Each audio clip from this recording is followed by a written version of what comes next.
আপনারা দেখছেন যুগবীক্ষণ, যুগের সাথে মানুষের পাশে সর্বদা এগিয়ে। বড় সাফল্য রাজ্যের মুখ্যমন্ত্রী মমতা বন্দ্যোপাধ্যায়ের। এবছর কলকাতা বইমেলা মুখরিত হতে চলেছে আর্জেন্টিনাতে। বিধানসভা ভোটের আগে তৃণমূলের কাননে ফিরেছেন কানন। 2.5 বছর পর যাদবপুর বিশ্ববিদ্যালয়ের স্থায়ী উপাচার্য নিয়োগ। উত্তর 24 পরগনা থেকে আবারও গ্রেফতার বাংলাদেশি অনুপ্রবেশকারীরা। আপনারা দেখছেন যুগবীক্ষণ খাস খবর। আসছি বিস্তারিত খবরে।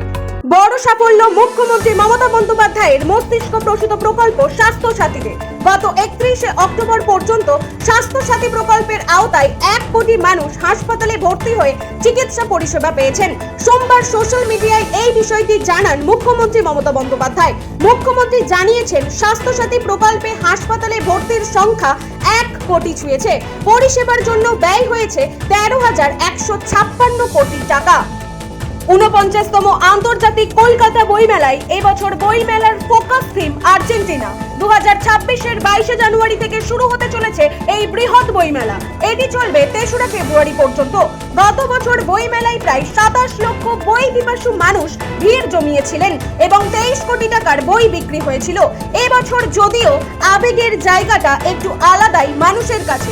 আর্জেন্টিনার দেশ মানেই আমরা সকলে জানি মারাদোনা ও মেসির দেশ। প্রসঙ্গত উল্লেখযোগ্য, ডিসেম্বরেই কলকাতায় আসছেন আর্জেন্টিনার তারকা ফুটবলার লিওনেল মেসি। এই বইমেলার শুভ উদ্বোধন করবেন মুখ্যমন্ত্রী মমতা বন্দ্যোপাধ্যায়। সোমবার কলকাতায় সাংবাদিক সম্মেলনে বইমেলার বিস্তারিত ঘোষণা করেন পাবলিশার্স অ্যান্ড বুক সেলার্স গিল্ডের সভাপতি সুধাংশু শেখর দে এবং সাধারণ সম্পাদক ত্রিদীপ কুমার চট্টোপাধ্যায়। বছর ঘুরলেই 2026-এ বিধানসভা নির্বাচন।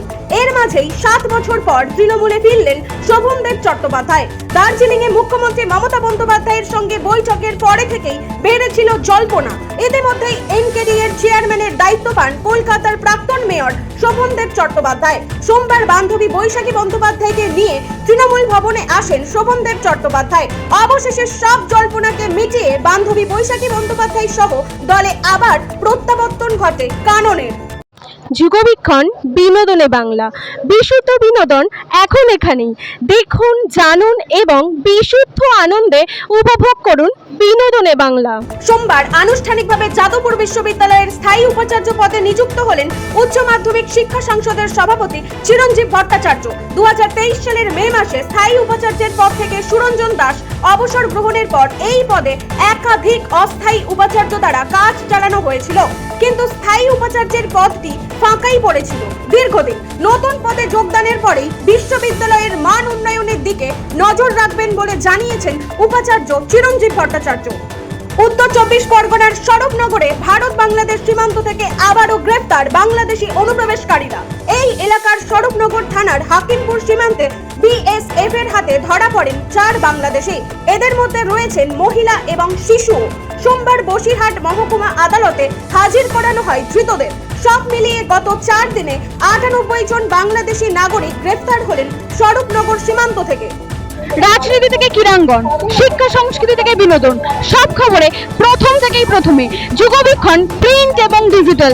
পড়ুন, দেখুন এবং এগিয়ে চলুন যুগের সাথে।